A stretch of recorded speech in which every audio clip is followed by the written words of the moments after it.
مولانا الروم رحمت اللہ علیہ فرماتے ہیں، ایک شخص نے طوطا پال رکھا تھا اور اس سے بڑی محبت کرتا تھا۔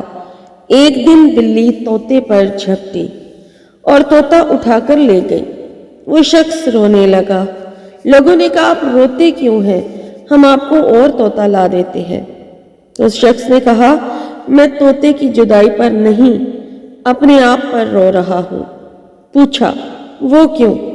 کہنے لگے، دراصل میں نے طوطے کو کلمہ سکھا رکھا تھا۔